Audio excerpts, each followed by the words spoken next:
Camerounaises, Camerounais, mes chers compatriotes de l'intérieur et de la diaspora, c'est avec le même plaisir que je sacrifie à ce qui est maintenant une tradition.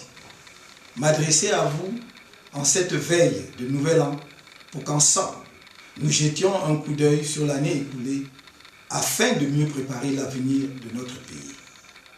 L'année qui s'achève n'a pas été de tout repos sur le plan de la sécurité. Elle a été riche et parfois éprouvante sur le plan politique. Mais elle nous interpelle également sur le plan économique, social et culturel. Sur le plan de la sécurité, l'année 2015 a été marquée principalement par la poursuite des actes barbares des criminels de la secte terroriste Boko Haram à notre frontière avec le Nigeria et dans plusieurs villes et villages de la région de l'extrême nord, dont Maroua et plus particulièrement la ville martyre de Kolofata, ainsi que par les crimes d'autres groupes armés à notre frontière avec la République centrafricaine. Embarqué dans une guerre qu'il n'a pas provoquée, notre pays combat avec détermination ces groupes terroristes qui endeuillent de nombreuses familles camerounaises et déstabilisent le mode de vie de nos populations. Depuis le début de ces agressions absurdes contre notre pays, le MRC n'a jamais cessé de réaffirmer son soutien indéfectible à nos forces de défense et de sécurité qui se battent de façon héroïque pour que la République reste debout et que l'intégrité du territoire national demeure intacte. Avec l'appui de certains partenaires de notre pays et le soutien des populations, elles ont remporté cette année des victoires sans précédent, se traduisant par l'élimination d'un nombre important de terroristes lancés contre elles et la libération de nombreux otages. Elles ont de la sorte imposé le respect par tous de notre vaillante armée nationale. Le MRC, par ma voix, exprime à nos forces de défense et de sécurité sa reconnaissance et son soutien renouvelé et se réjouit de l'élan d'unité et de solidarité nationale dont l'ensemble du peuple camerounais a su faire preuve derrière son armée. Tout en nous réjouissant de ces victoires, nous devons élever le niveau de vigilance et nous garder du triomphalisme qui a amené certains à annoncer déjà la fin de la guerre. Une guerre est finie quand elle est finie, pas avant. Il est particulièrement choquant et dévastateur pour l'image de notre pays qu'alors que nos braves soldats se battent courageusement au front, l'on apprend presque au quotidien, par les médias, diverses affaires dans lesquelles il y aurait des détournements de sommes importantes d'argent. Faute de démenti ou de clarification de quelque source que ce soit, le gouvernement doit tout mettre en œuvre pour faire toute la lumière sur ces affaires et laisser s'abattre les rigueurs de la loi sur tous ceux dont la responsabilité serait établie, car elle constituerait une atteinte au code de l'honneur et de l'éthique si chers aux armées. C'est à ce prix que la nation maintiendra le moral de ses soldats. Par ailleurs, le MRC regrette que le chef de l'État, chef des armées, n'ait pas jusqu'à présent jugé nécessaire d'aller reconforter les blessés de guerre dans les hôpitaux, ni d'aller rendre un hommage plus que mérité aux soldats tombés sur le champ d'honneur, ni de se rendre dans la zone de conflit pour manifester par sa présence irremplaçable sa compassion aux populations éplorées. Le MRC continuera de l'interpeller sur cette attitude incompréhensible aussi longtemps que cela sera nécessaire. C'est du reste parce que ses propres conseillers et autres collaborateurs sont plus que troublés par cette distance inexplicable au regard de la gravité de la situation qu'ils ont osé le grossier photomontage présentant le président de la République au quartier général à Yaoundé le 6 février 2015 en train de rendre hommage à la mémoire de 39 soldats morts au front alors même qu'il était officiellement en court séjour privé à Genève. Cette situation est désormais politiquement intenable pour le chef de l'État en vertu de ses responsabilités vis-à-vis de la nation. Les explications à l'emporte-pièce tenant à son calendrier ou tentant maladroitement de faire croire que tous les acteurs de la société civile, les fonctionnaires, les responsables gouvernementaux qui agissent dans cette guerre le font en ces noms et places ne résiste plus. Tout comme la farce du temps présidentiel qui achève de l'enfermer dans une posture divine, laquelle n'aide ni lui-même ni le Cameroun. Mes chers compatriotes, au sortir des élections législatives et municipales du 30 septembre 2013, à la lumière des fraudes sauvages et de nombreuses autres irrégularités qui avaient entaché ce scrutin, le MRC avait soumis au gouvernement et à ELECAM quelques dispositions du code électoral qu'il s'avère urgent de réviser afin de crédibiliser le système électoral camerounais. En novembre 2014, lors de la troisième session ordinaire de l'Assemblée nationale, le MRC avait déposé, par le biais de son député à l'Assemblée nationale, une proposition de loi en vue de modifier, compléter certaines dispositions du dit code électoral. Cette proposition n'a reçu aucune suite à ce jour. Le MRC et de nombreuses autres formations politiques réclament, entre autres, l'instauration du bulletin unique à défaut d'une biométrie intégrale, la réforme de l'ECAM, en particulier de sa composition, pour y inclure les représentants des partis politiques, l'interdiction de la distribution des cartes d'électeurs par ELECAM le jour du vote, l'exigence que les PV des résultats remis aux représentants des candidats dans les bureaux de vote fassent foi au même titre que l'exemplaire remis à ELECAM, la révision de la Constitution afin de permettre notamment le vote à 18 ans et l'instauration du vote obligatoire au Cameroun. C'est dans cette optique que le MRC a engagé une campagne de sensibilisation baptisée « Sauvons la paix au Cameroun » en exigeant dès maintenant la réforme consensuelle du code électoral pour des élections libres, transparentes et démocratiques. Cette campagne se poursuivra aussi longtemps. Une suite ne sera pas donnée à cette demande de réforme qui est une revendication partagée par les citoyens camerounais des différents bords politiques. Le MRC invite toutes les forces politiques, les organisations de la société civile intéressées, ainsi que le peuple camerounais tout entier, à s'engager avec lui dans cette campagne républicaine qu'il a initiée pour sauver la paix par la démocratie dans notre pays. En même temps, notre parti demeure convaincu qu'en la matière, une approche concertée est la voie la plus efficace sur un sujet où un consensus national ne devrait pas être difficile à trouver. Dans sa démarche républicaine, le MRC a adressé une demande d'audience depuis plusieurs semaines au Premier ministre, chef du gouvernement, et au président de la principale formation politique du pays, le RDPC, aux fins d'échanger avec eux sur l'exigence et l'urgence de la réforme consensuelle de ce processus électoral. Leurs réponses respectives restent attendues. En tout état de cause, j'ai dit et je le répète, le président de la République, chef de l'État, de par sa position unique dans notre système institutionnel, est seul en mesure d'enclencher le cercle vertueux de cette réforme indispensable de notre code électoral. Il devrait le faire pour l'honneur de sa fonction, pour l'héritage politique qu'il veut léguer à la postérité, pour le progrès démocratique de notre pays et la paix de la nation camerounaise à laquelle il est si attaché. Sur le plan économique, notre pays a enregistré un taux de croissance de 6%, proche du taux de l'année dernière.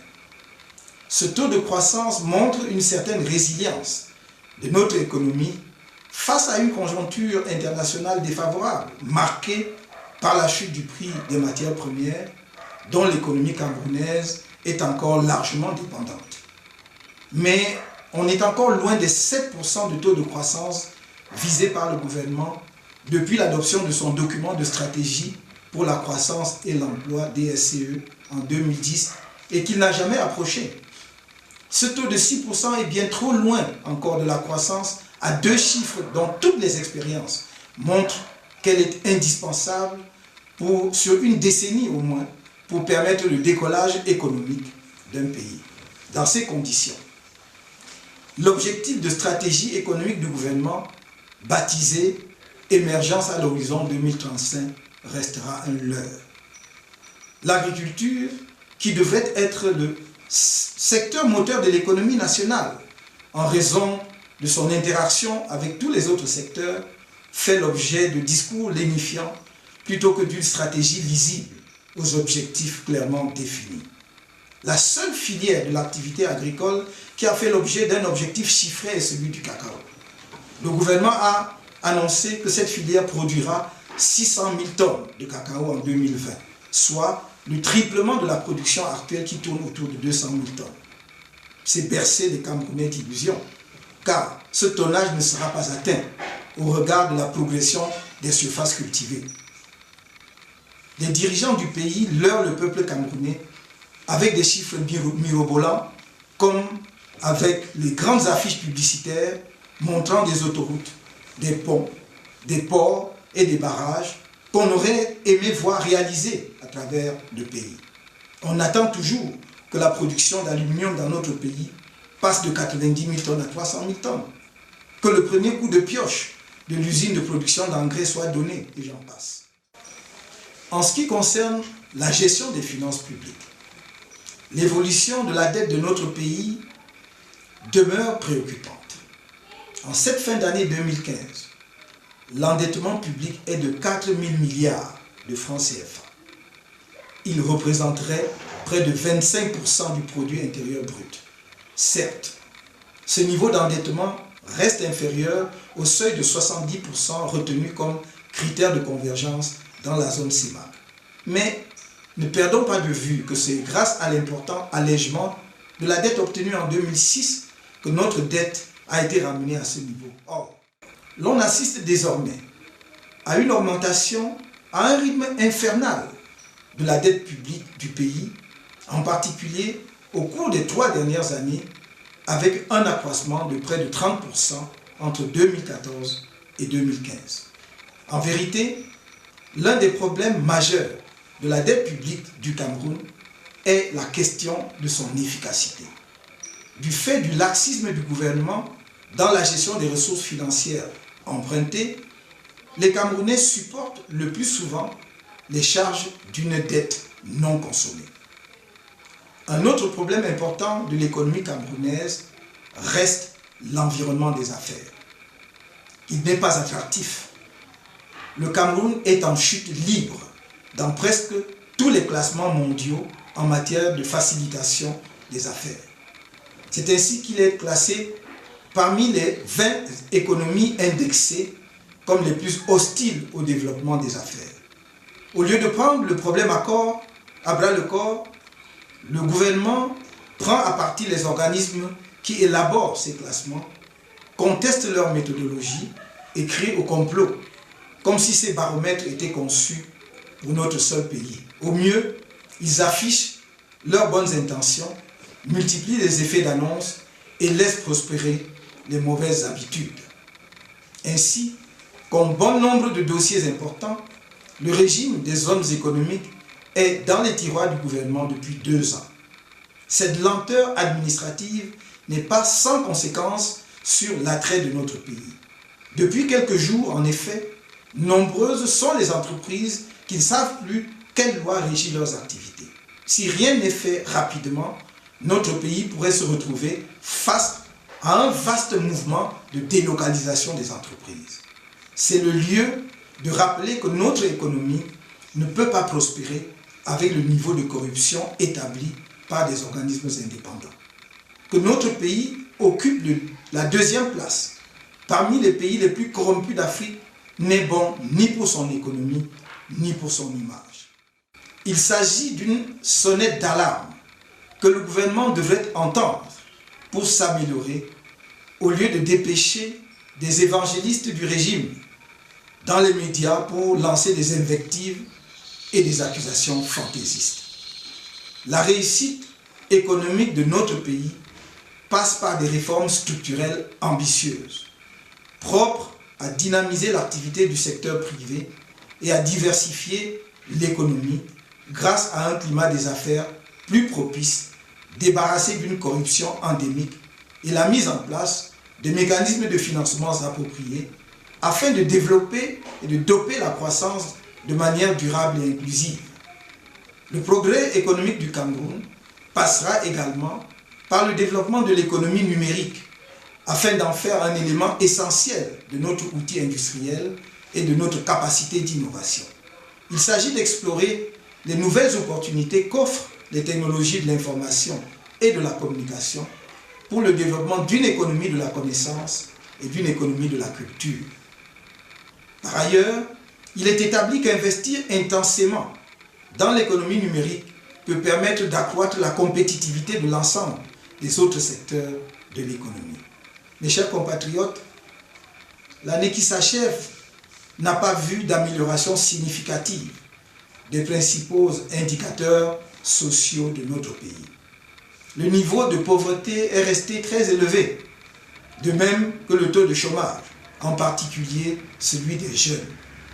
Comme nous l'avions annoncé, le recrutement désordonné de 25 000 jeunes dans la fonction publique a créé le désordre dans la plupart des administrations concernées, en particulier dans les universités d'État, sans pour autant avoir un impact significatif sur le chômage, car, encore une fois, c'est le secteur privé qui est et demeure le principal créateur d'emplois dans l'économie moderne.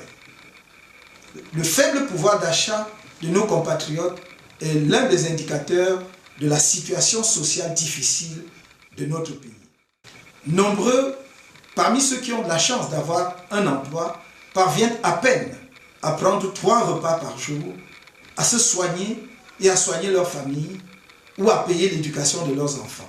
Le gouvernement doit rechercher des solutions à ce défi en explorant plusieurs pistes, dont celle de la réduction effective du train de vie de l'État qui, comme on le sait, est devenu pour lui un serpent de mer. Encore sur le plan social, le Cameroun reste malade de ses hôpitaux qui, par leur niveau d'indigence et de vétusté, tuent plus que les maladies elles-mêmes. Les écoles et les collèges, abandonnés aux parents, dépourvus d'enseignants ou dotés d'un personnel clochardisé, sont devenus des fabriques d'illettrés. C'est le lieu de tirer la sonnette d'alarme sur la déscolarisation galopante dans les zones touchées par la guerre contre les groupes terroristes et autres bandes armées, en particulier dans la région de l'extrême nord. Il s'agit d'une situation qui aura des conséquences incalculables sur l'ensemble de la société camerounaise dans les années à venir.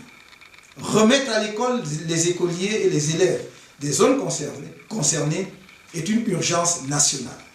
Ce doit être une préoccupation majeure du gouvernement qui doit l'aborder avec détermination au risque de voir l'une des régions les moins scolarisées du pays décrocher complètement du système éducatif national. Je rappelle par ailleurs que l'extrême nord est l'une des régions du Cameroun qui a un très bas niveau d'accès à l'eau, à l'assainissement et aux services d'hygiène. Selon l'UNICEF au Cameroun, 54% des populations de cette région n'ont pas accès à l'eau potable, 35% aux services d'assainissement de base et 25% des ménages font leurs besoins dans la nature, à l'air libre, en raison du manque de latrines. Cette situation est intolérable dans un pays disposant des moyens importants comme le Cameroun. Le gouvernement ne peut pas continuer à trouver des excuses à son inaction, à attendre que nos partenaires internationaux viennent creuser des puits dans cette région-là ou dans d'autres.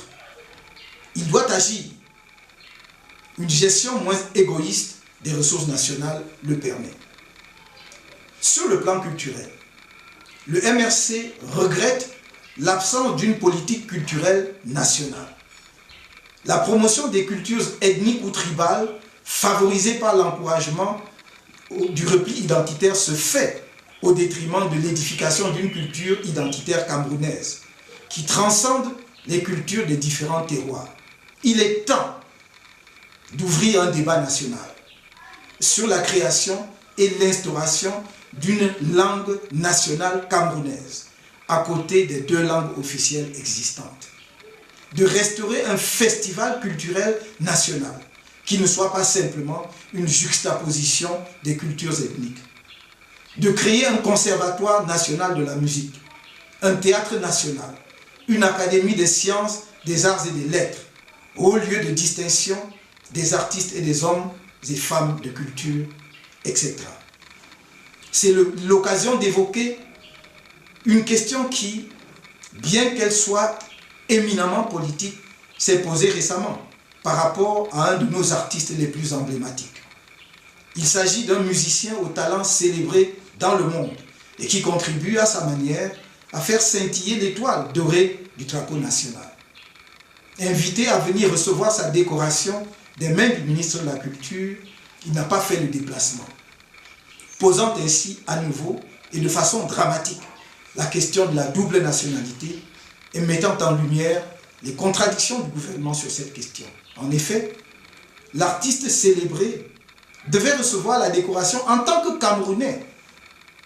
Pourtant, il devait arriver au Cameroun en tant qu'étranger, parce que, ayant perdu sa nationalité camerounaise, en accédant à une nationalité étrangère. Un étranger décoré en tant que Camerounais. Voilà la contradiction. Il est temps que le gouvernement règle cette question de la double nationalité. Non seulement pour tenir un engagement pris au plus haut niveau devant les Camerounais de la diaspora, mais aussi pour donner à ces derniers les moyens juridiques et diplomatiques de participer massivement et plus aisément à la construction d'un pays auquel ils restent viscéralement attachés. Il s'agit d'une question sur laquelle un consensus national est possible, y compris au sein du Parlement. Mes chers compatriotes, permettez-moi enfin d'exprimer la profonde inquiétude de notre parti sur le mépris de l'état de droit et les atteintes graves et répétées aux libertés publiques dans notre pays. C'est le lieu de dénoncer avec force les violences dont nos militants ont été victimes aux abords de l'Assemblée nationale le 4 décembre. Ces violences qui sont imposées à nos militants dans différentes régions du pays s'inscrivent dans un contexte politique général où l'opposition, la société civile et particulièrement le MRC et ses militants voient leur liberté d'association et d'expression quotidiennement violée par le pouvoir qui instrumentalise l'administration et les forces de maintien de l'ordre à des fins politiques. Contrairement au RDPC, dont les derniers renouvellements de ses organes de base ont gravement troublé l'ordre public sur l'étendue du territoire national, allant même jusqu'à affaiblir l'autorité de l'État par endroits et à causer, selon les médias, des pertes en vies humaines, le MRC met un point d'honneur à respecter scrupuleusement les procédures administratives en matière de réunions et de manifestations publiques. Pourtant, au cours de cette année qui s'achève, toutes ces sorties publiques ont été grossièrement entravées par le pouvoir. Cette situation doit cesser. Nous n'allons pas céder aux provocations, mais nous ne nous laisserons pas intimider. Le pouvoir doit laisser le MRC aller au contact des Camerounais, seul juge, afin de leur proposer sa vision pour notre pays, de discuter avec eux des solutions à leurs multiples problèmes pour lesquels le gouvernement affiche un désespérant manque d'inspiration. Mes chers compatriotes, au moment où je m'apprête à vous formuler mes vœux pour la nouvelle année, permettez-moi de vous réitérer un appel. Allez, dès le début du mois de janvier, vous inscrire massivement sur les listes électorales afin de décider souverainement, le moment venu, de ceux à qui vous voulez confier la conduite des affaires de notre pays pour les années à venir. Je vous souhaite à présent, à chacun de vous personnellement, une bonne et heureuse année 2016. Une meilleure santé, plus de bonheur et plus de prospérité. Vive le Cameroun!